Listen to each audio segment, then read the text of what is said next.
ओम नमो भगवते वासुदेवाय। ओम नमो भगवते वासुदेवाय। ओम नमो भगवते वासुदेवाय। ओम अज्ञानतिमिरान्धस्य ज्ञानाञ्जनशलाकया चक्षुरुन्मिलितं येन तस्मै श्रीगुरुवे नमः। नमः ॐ विष्णुपादाय कृष्णपृष्ठाय भूतले श्रीमते भक्तिवेदान्त स्वामिन् इति नामिने। नमस्ते सारस्वते देवे गौरवाणी प्रचारिणे निर्विशेष शून्यवादी पाश्चात्य देशतारिणे। जय श्री कृष्णा चैतन्य प्रभु नित्यानंदा श्री अद्वैत गदाधर श्रीवास आदि गौर भक्त वृंदा। हरे कृष्णा कृष्णा कृष्णा हरे हरे, हरे राम राम राम हरे हरे। हरे कृष्णा। जगत गुरु श्रील प्रभुपाद की जय। भगवत वाणी भगवत गीता जी की जय। गुरु महाराज की जय। हरे कृष्णा।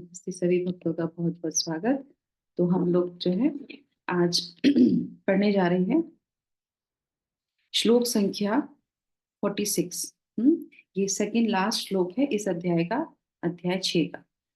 तो शुरुआत करते हैं। तपस्वी भयोधिको योगो ज्ञानिभ्योऽपि मतोऽधिकः कर्मभ्योश्चाधिको योगी तस्मात् योगी भवार्जुन। तो भगवान यहाँ पे क्या बोल रहे हैं इस श्लोक में? योगी पुरुष तपस्वी से यानी कि तपस्वियोधिको, ज्ञानी से है ना, ज्ञानिभ्योऽपि, सकाम कर्मी से यानी कि कर्म्याभ्योश्चाधिको से अधिक से बढ़कर होता है, अतः हे अर्जुन तुम सभी प्रकार से योगी बनो। तो ये बहुत सुंदर आखिरी हम लोग को यहाँ पे शिक्षा मिलेगी इस श्लोक से। भगवान क्या बोलते हैं अंतिम, भगवान का जो बोलते हैं ना कि लास्ट जो भगवान का कमिट हो, जो भगवान की जो शब्द होते हैं वो पूरे को व्याख्या करते हैं। तो ये जो दो श्लोक हम पढ़ेंगे आज, एक 46 और कल पढ़ेंगे 47, ये लास्ट है इस अध्याय के। और ये पूरे अध्याय का क्या है? सारांश है। इसको बोलेंगे हम, नहीं सारांश के उपसंहार कहेंगे इसको, कि इसमें भगवान पूरी चीज क्लियर कर देते हैं जो भी हमारे इस अध्याय में है। और अध्याय में ही नहीं, ये जो दो श्लोक हैं 46 और 47, ये हमारे 1 से लेके 6 तक के अध्यायों का भी जो है क्या है, पूरा जो है सार है, पूरा कड़ी है कि क्या भगवान ने अभी तक सिखाया था हमको। तो फर्स्ट सेक्शन जो भी हमने सीखा था 6 अध्यायों में, उन सब का जो है निचोड़ यही दो श्लोक बताते हैं। ठीक है, तो शुरुआत करेंगे तात्पर्य से। तात्पर्य पढ़ेंगे माता जी, सुषमा माता जी। हरे कृष्ण। हरे कृष्ण। श्रील प्रभुपाद की जय। जब हम योग का नाम लेते हैं तो हम अपनी चेतना को परम सत्य के साथ जोड़ने की बात करते हैं। विविध अभ्यासकर्ता इस पद्धति को ग्रहण की गई विशेष विधि के अनुसार विभिन्न नामों से पुकारते हैं। जब यह योग पद्धति सकाम कर्मों से मुख्यतः संबंधित होती है तो कर्म योग कहलाती है। जब यह चिंतन से संबंधित होती है तो ज्ञान योग कहलाती है, और जब यह भगवान से संबंधित होती है तो भक्ति योग कहलाती है।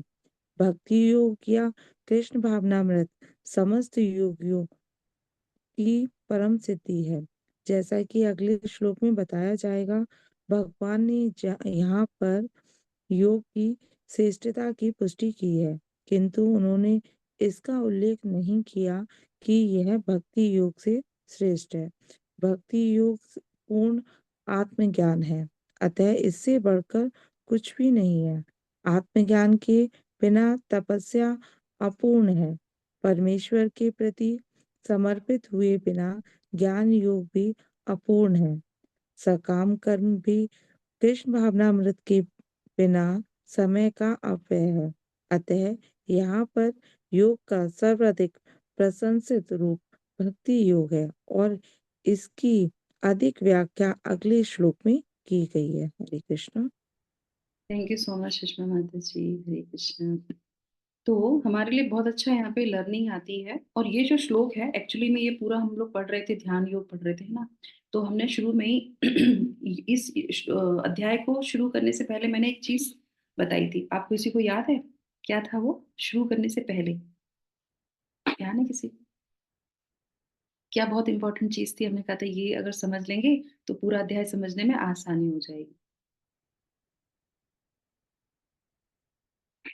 हुँ?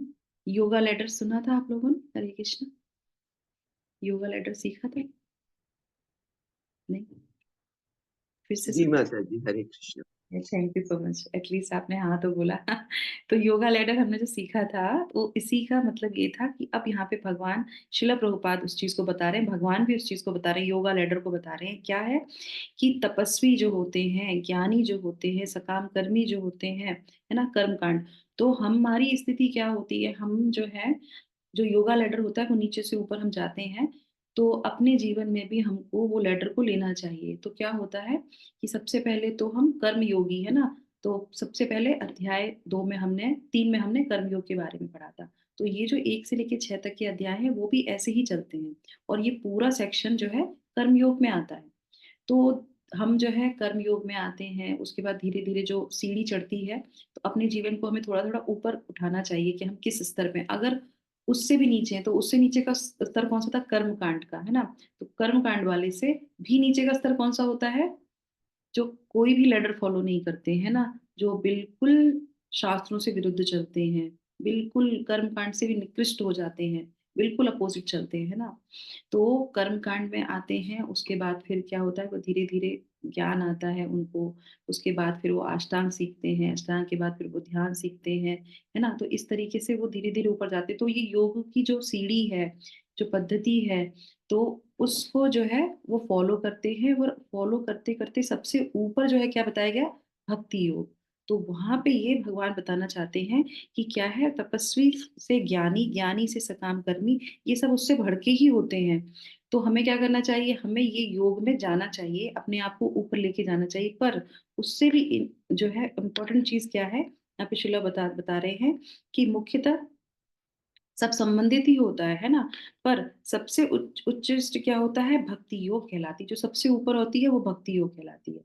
तो आज हम लोग इसी पे थोड़ा-सा चिंतन करेंगे कि जो भगवान ने भी बोला है इस वाणी में, डायरेक्ट भगवान ने नहीं बोला, क्योंकि भगवान ने डायरेक्ट यहाँ पे नहीं बोला है, तो बहुत सारे जो भगवत गीता पढ़ते हैं अष्टांग योगी, वो जैसे ये जो हमारे योगा सिखाते हैं टीचर्स वगैरह, तो वो लोग जब होते हैं तो बोलते हैं कि ये कैसे होता है, कहाँ बोला गया है, कैसे क्या करना है, तो वो लोग इसी श्लोक को बोलते हैं कि भगवत गीता में भगवान ने बोला है कि जितने भी योग पद्धति हैं सबसे ऊपर योगी होता है, और वो किसको बोलते हैं? वो अष्टांग योगी को बोलते हैं, पर नहीं, ऐसा नहीं है। योग का मतलब ही होता है कि भगवान से जुड़ना। अब आप उसको अष्टांग योग की तरीके से भगवान से जुड़ जाइए, ज्ञान योग से जुड़ जाइए, ध्यान योग से जुड़ जाइए या कर्म योग से जुड़ जाइए। पर भगवान से जुड़ना ही अंततोगत्वा क्या होती है? हमारी जो है गोल होता है, हमारा लक्ष्य होता है कि भगवान से जुड़ना। नहीं तो योग का कोई मतलब ही नहीं रह जाता है यहाँ पे। उसी को फिर भगवान अगले श्लोक में बोलते हैं। क्योंकि ये जो योगी होते हैं, अष्टांग योगी होते हैं, वो दूसरे श्लोक को नहीं पढ़ते। एक श्लोक को पढ़ा और पूरा हो गया इस तरीके से। तो यहाँ पे इस चीज़ का खंडन भी होता है और कई जगह इस चीज़ को लिया भी जाता है। पर शिला प्रभुपाद इसको बहुत अच्छी तरीके से इसको व्याख्या करते हैं। इसीलिए जो शिला प्रभुपाद के द्वारा जो व्याख्या लिखी गई है, इसको बोलते हैं एज़ इट इज़ व्याख्या। क्यों? क्योंकि वो भगवान के हार्ट को समझते हुए अपनी व्याख्या करी है उन्होंने, ये भगवान चाहते हैं। तो यहाँ पे इस तरीके से ही होता है, ठीक है? और अगले श्लोक में तो ये पूरा कंप्लीट हो जाएगा कि जो भी मेरे को समर्पित करता है, मुझे मेरा चिंतन करता है, वो ही सबसे बड़ा योगी है। तो ये भगवान खुद ही बोलते हैं अगले श्लोक में, और जो पूरे 6 अध्यायों का सार निकल के आता है, ठीक है? तो हम शुरुआत करते हैं आज। सबसे पहले जो श्लोक जो शब्द आया है वो क्या है? सबसे पहले है तपस्विभ्या योगी अधिकः योगी। तो उससे अधिक होता है, योगी तपस्वियों से भी अधिक श्रेष्ठ होता है। कौन सा योगी? भक्ति योगी, है ना? तो इसका उदाहरण हम ले सकते हैं यहाँ पे सबसे अच्छा, कि जो तपस्वी थे वो कौन थे? दुर्वासा ऋषि, है ना? तो दुर्वासा ऋषि बहुत बड़े तपस्वी थे। दुर्वासा का नाम ही अपने आप में पूर्ण करता है कि उन्होंने इतनी ऑस्टेरिटी की थी, इतनी तपस्या की थी कि वो दूर्वा रह के भी रहे थे, दूर्वा खा के भी रहे थे। दुर्वासा, तो इसलिए उनका नाम दुर्वासा जो है इनको बोला जाता है। तो सब जानते हैं, हम लोगों ने ये कथा पहले भी सुनी है कि किस तरीके से एक बार विनोदिनी राधिका माता जी भी ये प्रश्न पूछ रही थी मुझसे, तो हमारे शास्त्रों में बहुत अच्छी तरीके से इसके व्याख्या दी गई है कि योगी जो है वो अभ्यास करते हैं अष्टांग योग से, ध्यान योग से, और एक बहुत ऊंचे स्तर पे पहुंच जाते हैं, पर फिर भी वो अपने काम, क्रोध, लोभ, मोह, मत्सर को नहीं कंट्रोल कर पाते हैं। क्यों? क्योंकि ये सब तो भगवान के वशीभूत रहता है। तो भक्त अगर उनके शरण में आ जाता है तो ऑटोमेटिकली ये सारी चीजें निकल जाती हैं। तो इस तरीके से दुर्वासा मुनि का सबसे अच्छा आता है कि वो जो है कहाँ जाते हैं? अम्बरीश महाराज के पास, है ना? तो अम्बरीश महाराज उनको निमंत्रण देते हैं, तो उनके घर पे एकादशी का जो है जो द्वादशी का जो है फीस्ट कराने के लिए, उनको भोजन के लिए उनको जो है निमंत्रण देते हैं, उनके घर आते हैं। और उस समय उनको भी अपना खोलना होता है क्योंकि वो लेट हो जाते हैं स्नान वगैरह करने में। तो वहाँ पे क्या होता है कि वो जो है वो कहते हैं ठीक है मैं जल से अपना व्रत खोल लेता हूँ। तो जल से खोलने से क्या होता है, पाप नहीं लगता है कि चलो किसी को हमने निमंत्रण दिया तो हमने भोजन तो नहीं किया। जल से अपना वो पारायण होता है, एक टाइम फिक्स होता है जिसमें हम लोग भी एकादशी का पारायण करते हैं। तो उसमें वो अपना व्रत खोल लेते हैं। तो वो खोलेंगे उसके बाद उनको पता चलता है तो वो कहते हैं तुमने तो हमारी अवहेलना की है और ये तो बहुत बड़ा अपराध हो गया। अब आपको निमंत्रण दिया, उनको बुलाया, अपने व्रत ही तो खोल लिया था पानी से। पर नहीं, उनको बहुत क्रोध आ जाता है और इतना क्रोध आ जाता है कि वो उनको मृत्यु दंड देने लगते हैं। तो आप सोचिए जब उनको मृत्यु दंड देती है तो भगवान को ये चीज बिल्कुल पसंद नहीं आती है। वहां पे जो है हम सबको पता है ये स्टोरी, किस तरह से सुदर्शन चक्र जो है उनके पीछे पीछे घूमता है उनको मारने के लिए, और वो कितने देवताओं के पास जाते हैं और कोई भी उनकी रक्षा नहीं कर सकता है। स्वयं विष्णु के पास वो जाते हैं तो वो भी कहते हैं कि तुमने अपराध चरणों में किया है? तुमने मेरे भक्त के चरणों में अपराध किया है, तुमने उसको दुखी किया है, तो तुम जाके उन्हीं से क्षमा याचना करो। तो यहाँ पे क्या दिखा रहे हैं, इस स्टोरी से हमें पता चलता है कि कैसे जो है एक ज्ञानी, एक तपस्वी, ज्ञानी नहीं तपस्वी, तो ये कैटेगरी तपस्वी में आती है। तो तपस्वी जो है किसके पीछे पीछे जाते हैं? वो भक्त के पीछे जाते हैं, उनके चरणों में जब वो जो है प्रार्थना करते हैं तब जाके उनको जो है उनकी खुद की मृत्यु से उनकी रक्षा हो पाती है। तो ये हमारे श्रीमद् भागवतम में भगवान स्वयं इन चीजों को बताते हैं कि ऐसे अगर जो है कोई भी तपस्वी हमारे भक्त से बड़ा नहीं होता है, तो भगवान उनके बंधन में रहते हैं। श्रीमद् भागवतम अपने आप में इतना सुंदर ग्रंथ है। अगर हम उसको आप पढ़ते हैं डेली, प्रतिदिन अगर उसको पढ़ते हैं, नित्यम भागवत से, तो वो हमारी जहाँ पे हमको जिस चीज की आवश्यकता होती उस जगह वो जो उसमें पास टाइम्स दिए हैं, उसमें जो कथाएं हैं जो हुई हैं, उन सब से हमें बहुत कुछ सीखने को मिलता है कि अगर हमारे जीवन में ऐसी स्थिति हो तो हमें क्या करना चाहिए, कैसे भक्तों ने अपने जीवन में किया है, कैसे भगवान ने उनकी रक्षा की है। तो उससे हमें आत्मविश्वास मिलता है। तो यहाँ पे जो भगवान बोल रहे हैं श्रीमद् भागवतम में, ये पहले से कंफर्म है कि हाँ सही बात है कि जो तपस्वी है उनसे बड़ा भक्त होता है। ठीक है, दुर्वासा मुनि का ये हो गया। दूसरा भी दुर्वासा मुनि का होता है कि किस तरीके से जो है वो पांडवों के पास जाते हैं और जो है कितने सारे अपने जो है मुनियों को भेज देते हैं कि तुम जाओ। उनको पता होता है कि यहाँ पे अभी भोजन हो गया, द्रौपदी ने कर लिया भोजन, और फिर जो है उनको भेज देते हैं और वहां पे जाके कुछ नहीं मिलता। पर भगवान की कृपा कि भगवान आते हैं और उनका जो अक्षय पात्र होता है वहां से थोड़ा सा एक चावल ले लेते हैं और सबके पेट भर जाते हैं कि भगवान स्वयं आके अपने भक्तों की रक्षा करते हैं। तो कोई भी तपस्वी उनसे बड़ा नहीं होता। दूसरी बात, दूसरा क्या यहाँ पे क्या बोल रहे, तपस्वी हो गया, दूसरा क्या हो गया, ज्ञानियों से श्रेष्ठ है। तो ज्ञानियों के लिए भी बहुत अच्छा मैं आपको एग्जाम्पल दे रही हूँ।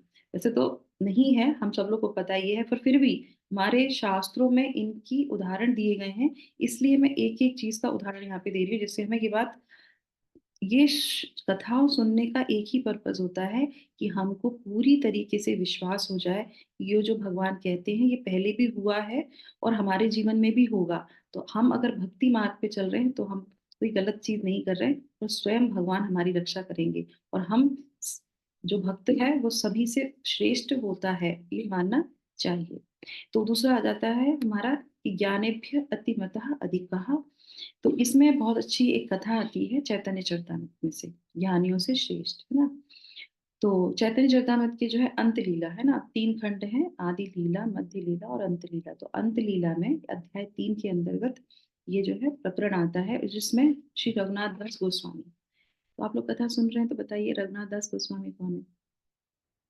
कौन है रघुनाथ दास गोस्वामी?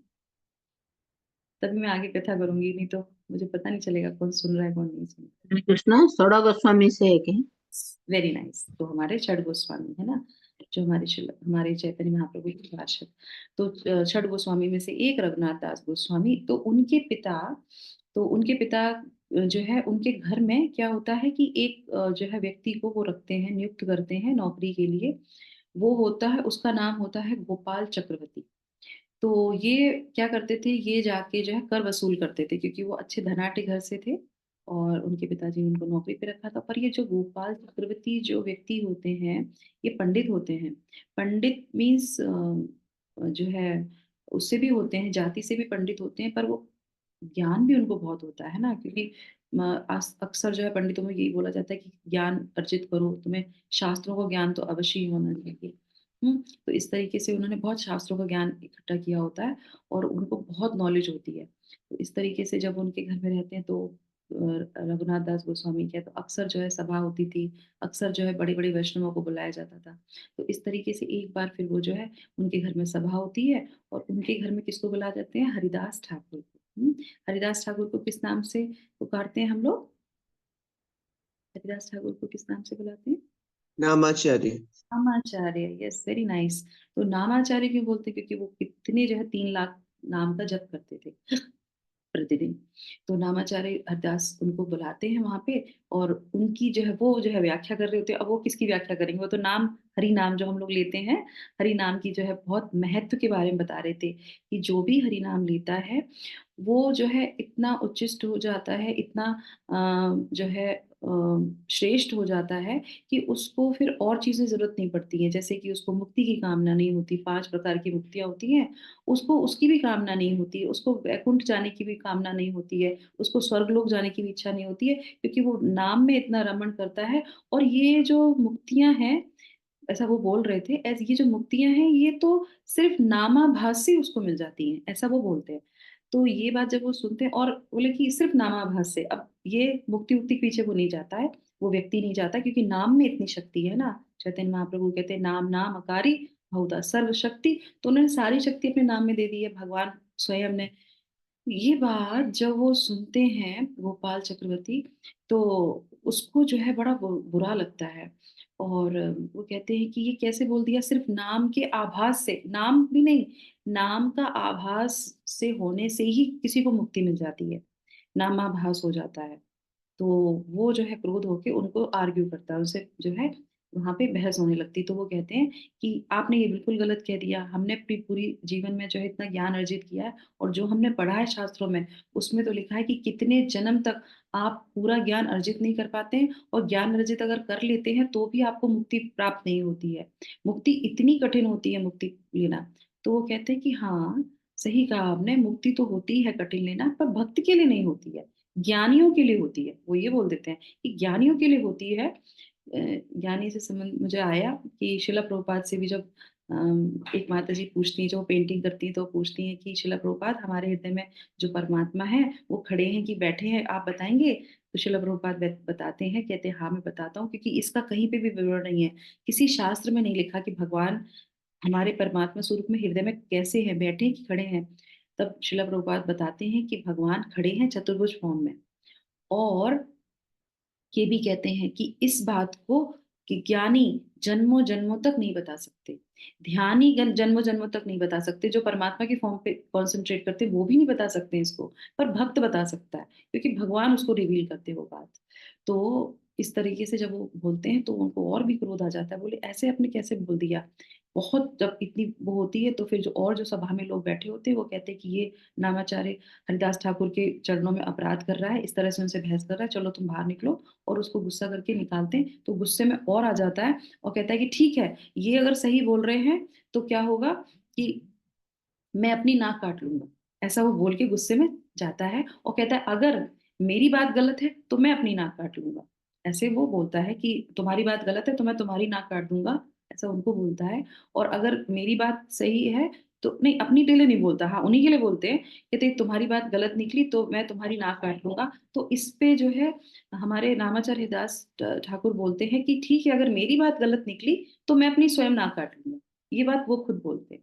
और ये बात कह के उनको निकाल दिया जाता है वहां से, सभा से, और सभा खत्म हो जाती है। पर 3 दिन के बाद ही क्या होता है, इसको जो है इसको नौकरी से निकाल देते हैं, घर से बाहर चला जाता है ये। 3 दिन के बाद ही उसको क्या हो जाता है, कोढ़ हो जाता है। और कोढ़ हो जाता है उसके सारे हाथ पर, 3 दिन के बाद ही वो सारे हाथ पर उसके गलने लगते हैं, उसकी उंगलियां गल जाती हैं, और चेहरे पे जो नाक होती है वो भी गल के टपक जाती है, खत्म हो जाती है। तब फिर जो है उसको समझ में आता है कि मैंने बहुत बड़ा अपराध किया है भगवान के चरणों में। और तब जाके वो क्षमा याचना करता है। इस तरीके से कथा आगे चलती है। तो यहाँ पे ये क्या हमें पता चला चैतन्य चरितामृत से कि कोई भी ज्ञानी हो वो भक्त से बड़ा नहीं होता, और अगर उसने भक्त ने कुछ बोला है तो भगवान उसकी बात को पूर्ण अवश्य ही करते हैं। तो इस तरीके से ये हमने सुना है यहाँ पे, ठीक है। अब उसके बाद जो है दूसरा हमारा आ गया, एक हो गया ये, और उसके बाद जो है ज्ञानी, और उसके बाद जो है फिर तीसरा क्या है? हम्म तीसरा क्या है? तपस्वी हो गया, ज्ञानी हो गया, और बोलिए बोलिए। माता जी कर्म, भक्त कर्मी माता जी। कर्मी हो गया, यस वेरी नाइस। तो इस तरीके से कर्मी हो गया। तो अब हमने ये जाना, तो कर्म कांड से ऊपर, तो हमने पहले भी इसके बारे में पढ़ा था कि जो कर्मी होते हैं, जो कर्म कांड करते हैं, तो वो तो हमेशा जो है भक्त भक्त जो है उनसे ऊपर ही रहते हैं। इससे संबंध में एक और कथा छोटी सी मैं यहाँ पे बताती हूँ आपको कि ये जो है हमारे स्वयं भगवान भी इस चीज को वो करते हैं कि भगवान को क्या होता है, ज्ञान में दो चीजें आ जाती हैं। ज्ञान में अहंकार बहुत आता है। अगर किसी को सही ज्ञान नहीं होता तो उसमें अहंकार हो जाता है, जबकि हमारे शास्त्रों में लिखा है कि जब ज्यादा ज्ञान होता है तो आदमी बहुत प्रणिपात हो जाता है, बहुत जो है विनम्र हो जाता है ना। तो जगन्नाथ भगवान की कथा बहुत अच्छी लगती है मुझे। तो वहां पे जो है एक कश्मीरी पंडित होते हैं ना, उदयन आचार्य। तो उनका भी बहुत अच्छा है कि किस तरीके से वो जब बहुत, क्योंकि उन्होंने पढ़ा होता है और ये मुक्ति से संबंधित ही होता है। तो वो जब पढ़ते हैं वो कहते हैं कि इस जगत में ये जो हमारे जगन्नाथ भगवान हैं, तो वो जो भी उनके दर्शन करते हैं तो वो कहते हैं कि दोबारा से वो जन्म नहीं लेगा, क्योंकि वो साक्षात भगवान यहाँ पे कलयुग में बैठे हुए हैं दर्शन देने के लिए। सिर्फ दर्शन के लिए ही वो आए हैं कि दर्शन करो, और तुमको मुक्ति तो बहुत छोटी चीज है, तुम दोबारा से जो है धराधाम पे जन्म भी नहीं लोगे। तो वो कहता है कि कितना ऐसे कैसे हो सकता है, इतने जो है पंडित विज्ञान ये ज्ञानी सब लोग इतना कठिन परिश्रम करते, ज्ञान लोग लेते हैं और फिर जाके कहीं उनको मुक्ति प्राप्त होती है। तो ऐसे तो लोग इतना अधम पाप करेंगे, जगन्नाथ जी के दर्शन करेंगे और वो मुक्त हो जाएंगे, ऐसा कैसे हो सकता है? चलो हम भी चलते हैं, हम भी देख के आते हैं। तो वो किस भाव से जाता है जगन्नाथ जी को देखने? अहंकार के भाव से जाता है कि चलो हम भी देखते हैं कि कैसे मुक्ति मिल जाती है ऐसे, सिर्फ भगवान के उनके दर्शन करने से। भगवान है नहीं है क्या है, ऐसा अफवाह है। तो उस तरीके से भाव से वो जब जाते हैं उदयन आचार्य, तो क्या होता है कि वो जब जाते हैं तो शाम हो जाती है। तो क्या ठीक है, कल सुबह जाके सुबह ही सुबह दर्शन करने जाऊंगा, और जाके वहां पे विराम करते हैं। तो वो पूरा जो 5 किलोमीटर 5 मील का जो उनका क्षेत्र है जगन्नाथपुरी का, तो उसमें जो है वहां पे वो विराम करते हैं और सुबह के लिए तैयार रहते हैं कि सुबह जाके जल्दी से दर्शन करूंगा। वो सो जाते हैं, और जब सुबह जाते हैं वहां पे दर्शन के लिए, तो भगवान जगन्नाथ जी के जो पट होते हैं वो खुलते ही नहीं है। वो पट बंद रहते हैं। सब लोग आते हैं मंगला आरती के लिए कि अब ये दर्शन खुले भगवान के पट, तो हम सब दर्शन करें, पर वो लॉक नहीं खुल रहा होता है। इतना प्रयास करते हैं जो पंडित जी वहां पे आते हैं, पुजारी होते हैं, पंडित जो होते हैं, और इतना प्रयास करते नहीं होते नहीं होते। तो हमको समझ में आता है कि कुछ तो गलती हुई है, आज दरवाजा नहीं खुल रहा है भगवान का, कुछ तो गलती हुई है। तो इस तरह से बहुत प्रयास होता है, बहुत इकट्ठी हो जाती है भीड़। उसके बाद जो मेन प्रीस्ट होते हैं उनको बोला जाता है। तो आज भी वो नियम है कि कोई भी अगर गलती होती है या कुछ भी भगवान से कुछ पूछना होता है, पूछा जाता है भगवान से कि क्या गलती हुई है, तो जो मेन प्रीस्ट होते हैं वो एक दिन का क्या करते हैं, उपवास करते हैं। उपवास करके उसी गर्भगृह जो अंदर का जो बेड़ा होता है, बाहर बेड़ा अंदर वाला बेड़ा, उसमें जाके वो जो है सोते हैं, विराम विश्राम करते हैं, सोते हैं। तो रात में भगवान आएंगे और उनको वो सारी चीज बताएंगे कि क्या हुआ, क्या करना है क्या नहीं करना है। स्वयं भगवान आज भी जाके, आज भी भगवान ऐसे ही बताते हैं। तो उनको जो है वो व्रत रखते हैं, वहां पे विश्राम करते हैं, और उसके बाद भगवान सपने में आके बोलते हैं उनको कि ये बात है। उसके बाद फिर वो बाहर निकलते हैं, दर्शन किसी को नहीं होते, पूरी भीड़ वहां पे लग जाती है। फिर वो वहां पे आते हैं, फिर वो कहते हैं कि यहाँ पे कोई उदयन आचार्य है, कश्मीरी पंडित। तो उदयन आचार्य तो बड़े खुश हो जाते हैं कि अरे हमारे लिए कुछ सूचना आई है, और एकदम से वो जब वहां पे खड़े होते हैं तो वो कहते हैं हाँ हाँ मैं हूँ। तो बोले आपके लिए भगवान का संदेश है। अब तो वो और भी खुश कि बताइए, मैं तो कितना बड़ा आचार्य और मैं आया हूँ, तो मेरे लिए संदेश जगन्नाथ जी की तरफ से आया है। तो कह रहे हाँ बताइए क्या, क्या हमारे लिए संदेश है? बोले नहीं नहीं, कान में बताऊंगा, कान में सुन लो। कहते नहीं नहीं, कान में नहीं, सबके सामने बोलो, सबके सामने बोलो। आपके जगन्नाथ जी ने हमारे लिए संदेश भेजा है। तो बोले नहीं, भगवान ने कहा था कान में बता देना उनको। कहते नहीं नहीं, आप सबके सामने बोलो। बोले सोच लो। बोले हाँ सोच लिया, आप बताइए, सबको पता चलना चाहिए क्या है। तब फिर वो कहते हैं कि अगर कह रहे हो तो मैं बता देता हूँ कि भगवान ये कहा है कि तुमने हम पे शक किया, तुमने हम पे जो है क्या कि शंका की कि मेरे दर्शन से कोई किसी को मुक्ति कैसे मिल जाती है। तो जो शक करता है, क्योंकि ज्ञान का तुम्हें इतना अभिमान था, तो ऐसे ज्ञानी को मैं बिल्कुल दर्शन नहीं दूंगा। तो इससे कह दीजिए कि पूरा जो कोस है, 5 कोस तक जो हमारा क्षेत्र है पूरा, जगन्नाथपुरी का जो क्षेत्र है, उससे तुम बाहर चले जाओ। अगर तुम उससे बाहर नहीं जाओगे, तब तक मैं तुम्हें दर्शन नहीं दूंगा, मैं किसी को दर्शन नहीं दूंगा। और जैसे ही वो उदयनाचार्य सुनते हैं, तो वो तो एकदम से पानी पानी हो जाते हैं, कहते हैं वो मेरे से इतनी बड़ी गलती हो गई भगवान ने, क्योंकि भगवान तो वो जगन्नाथ जी वहां है, जगन्नाथ जी हमारे हृदय में भी है। यतो नरसिम्हा परितो नरसा यतो यामी ततो नरसिम्हा, हर जगह भगवान है, वो अंदर भी है बाहर भी है, तो वो हर जगह हमारी बात सुनते हैं। तो अगर अहंकार होगा तो भगवान को पता चल जाएगा। तो इस तरीके से वो कहते हैं कि नहीं, तुम्हारी तो कहते तुम्हारी वजह से किसी को दर्शन नहीं मिल रहे हैं।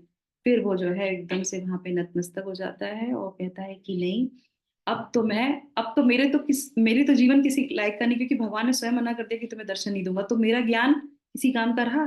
किसी भी काम का नहीं रहा।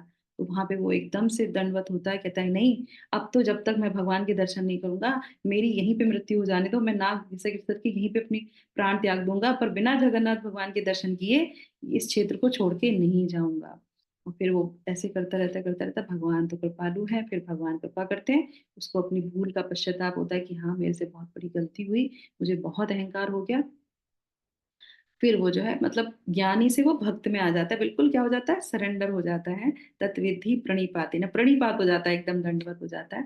फिर भगवान उसको जो है दर्शन देते हैं, ताला खुलता है और सब लोग उसके दर्शन जो है भगवान के दर्शन करते हैं। श्री श्री जगन्नाथ भगवान की जय, जगन्नाथपुरी धाम की जय। तो इस तरीके से हमने ये सुना। तो उसके बाद अब यहाँ पे आ जाता है कि ये जो हो गई कहानी हमारी। तो ईशो उपनिषद एक ग्रंथ है शिला प्रभुपाद के द्वारा लिखा हुआ। उपनिषदों में जो दिया गया, उपनिषद तो बड़े होते ही हैं, पर उसमें से भी सबसे बड़ा है भगवत गीता, है ना। और उपनिषद या वेद जो भी ये सब ज्ञान के भंडार हैं। पर सबसे अच्छा ज्ञान क्या है? सबसे बड़ा ज्ञान होता है कि भगवान को जानना, कि भगवान स्वयं जो है, भगवान कृष्ण जो है सबसे ऊपर है। और वो जो क्या है, वो हम जो है क्या है, हम आत्मा है, शरीर नहीं है। ये ज्ञान सबको होना चाहिए, इससे बड़ा और कोई ज्ञान नहीं है। हम देह नहीं है, हम आत्मा है, और भगवान सर्वोपरि है, और हम उनके पार्ट एंड पार्सल हैं। बस इतना ज्ञान होने पे ही सब कुछ हो जाता है। उसके बाद आप कितनी भी चीजें कर लीजिए, वो तो एक्स्ट्रा हो गई, पर भगवान सबसे बड़े हैं, और हमें भगवान का भक्त बनना चाहिए। हमारा जो संबंध छूट गया वो हमें लेना चाहिए, बस यही है। और अज्ञानता का भी पता होना चाहिए कि क्या हमको नहीं करना चाहिए। तो उपदेशा जो ईश्वर उपनिषद है, उसमें दोनों चीजों की बताते हैं कि ज्ञान का मतलब है कि भगवान की कैसे भक्ति करनी है, वो भगवान कौन है वो, और हमारा भगवान से संबंध क्या है, और अज्ञान क्या है, हमें क्या नहीं करना चाहिए। तो शिला प्रभुपाद ने हमें बताया कि 4 रेगुलेटरी प्रिंसिपल्स का हमें फॉलो करना चाहिए। शिला प्रभुपाद ने बहुत हल्के से 2 चीजों को बता के हमारे पूरा ज्ञान कर दिया, और अज्ञान से हमको दूर कर दिया उन्होंने। तो इस तरीके से जो है, तो योगी कर्मी से भी जो है बड़ा होता है। तो इसका जो है बहुत अच्छा एक वर्णन आता है किसमें, ये हमारा जो है 10वें स्कंद में जो है चैप्टर 23 में आता है। सॉरी 6 बज गए आज, है ना। तो उसमें जो है ब्राह्मण पत्नियों का वर्णन आता है। तो ब्राह्मण पत्नियां वो है, वो कर्म कांड में लगे होते हैं। ब्राह्मण जो होते हैं, कृष्णा बुक में भी ये लीला आती है, तो वो कर्म कांड में लगे होते हैं, और वो ऑफरिंग भगवान को कर रहे होते हैं, विष्णु को ही कर रहे होते हैं। पर देखिए विडंबना, कि स्वयं जो है भगवान के जो गोप सखा आते हैं, वो कहते हैं कि कृष्ण बलराम आए हैं, और वो भूखे हैं, उनको कुछ चाहिए, और वो सुनते ही नहीं, वो अपने होमा में ही लगे रहते हैं। तो फिर जो है वहां पे उसके बाद फिर वो चले जाते हैं ब्राह्मण, उन्हीं ब्राह्मणों की पत्नियों के पास। अब ना तो वो ज्ञानी होती हैं, ना वो ध्यानी होती हैं, ना वो कर्म कांड करती हैं, पर हाँ, वो भगवान की ग्लोरीज हमेशा सुनती रहती थी। तो वो सुनने से क्या होता है, उनके अंदर क्या होता है, भगवान के प्रति भक्ति उत्पन्न होती है। और भक्ति उत्पन्न होती है, तो फिर वो जो है, वो जैसे ही उनको पता चलता है कि कृष्ण बलराम आए हैं और वो भूखे हैं, वो सारा का सारा जो ऑफरिंग उन्होंने बनाई होती है उस यज्ञ के लिए, वो सारी की सारी ऑफरिंग जो है कृष्ण बलराम को भिजवा देती हैं और देती हैं। और भगवान दोनों, कृष्ण भगवान और बलराम जी आके उनको दर्शन देते हैं, और वो इतनी प्रसन्न होती हैं, इतनी प्रसन्न होती हैं, वो स्वयं जाके उनके पास जाती हैं, उनके दर्शन करती हैं, उनको ऑफरिंग देती हैं। तब भगवान कहते हैं कि तुम लोग यहाँ पे आ गई हो मुझे देने के लिए, तुम्हारे पति जो होमा कर रहे हैं, यज्ञ कर रहे हैं, उनको फिर क्या मिलेगा? बोले उनको कुछ मिले ना मिले वो तो इतने अहंकारी हैं कि वो तो सुनेंगे नहीं, अगर हम उनको बोलते तो भी वो नहीं सुनते, क्योंकि उनको अपनी चीजें करने से ही मतलब होता है, उन्हें ये दिखाई नहीं देता कुछ भी। और वो अब मुझे हम लोग को भी नहीं अपनाएंगे, इस तरीके से वो बोलती हैं, वो हमको भी नहीं अपनाएंगे क्योंकि हमने उनके विरुद्ध कार्य किया है। तब फिर भगवान कहते हैं कि नहीं, ऐसा नहीं होगा, अब तुम जाओ अपने घर पे, वो तुमको स्वीकार भी करेंगे और उनको उस चीज का जो है क्या होगा पता भी चलेगा। तो फिर वो बाद में जब अपने दोबारा घर जाते हैं तब उनको भगवान ही बुद्धि देते हैं कि जो है तुम इतने सौभाग्यशाली हो, हमने इतने जन्मों इतने समय से जो हम यज्ञ कर रहे थे उसका फल हमें क्या मिला, उसका फल हमें ये मिला कि हमें भगवान के दर्शन नहीं मिले। पर तुमने जो कोई कर्म कांड नहीं करे थे, सिर्फ भगवान को सुन रही थी और भगवान से आपका कनेक्शन हो गया और भगवान ने आपको दर्शन दे दिया और ऑफरिंग जो आपने बनाई थी वो भगवान ने ले ली, तो आप हमसे श्रेष्ठ हैं। और वो उनसे जो है तुरंत वहां पे क्षमा याचना करते हैं और उनको जो है स्वीकार कर लेते हैं। तो इस तरीके से देखते हैं कि ज्ञानी से, तपस्वी से और कर्मी से, जो कर्म कांड करते रहते हैं उनसे भी भक्त जो है श्रेष्ठ होते हैं। और ये भक्ति कैसे डेवलप होती है? ये भक्ति डेवलप होती है जब हम भगवान के नाम का उच्चारण करते हैं, जब हम भगवत गीता पढ़ते हैं, जब हम श्रीमद् भागवतम सुनते हैं, भगवान के गुणगान सुनते हैं, तो भगवान कर्ण द्वार से ही प्रवेश करके हमारे हृदय में आते हैं और जितने भी अनर्थ होते हैं उन सबको दूर करते हैं। और हमारी भक्ति हमारी क्या होती है, जो है बढ़ती है। भगवान मतलब श्रवणम से, कीर्तनम से जल मिलता है उसको, और वो जो है पुष्ट होती है, हष्ट पुष्ट होती है, बढ़ती है। तब भगवान जाके हमको स्वीकार करेंगे। तो हमें क्या करना चाहिए? हमें हमेशा भगवान के नाम का कीर्तन, जप और श्रवण करना चाहिए, और जो भगवान ने शिक्षाएं हमें दी है भगवत गीता में उसको स्वीकार करना चाहिए कि भक्ति की पोजीशन हमेशा ऊपर होती है। तो इसी के साथ हम यहाँ पे विराम करेंगे। हरे कृष्णा कृष्णा कृष्णा हरे हरे, हरे रामा राम राम हरे हरे। जगत गुरु शिला प्रभुपाद की जय। भगवत वाणी भगवत गीता जी की जय। Hare Krishna. Thank you so much for joining.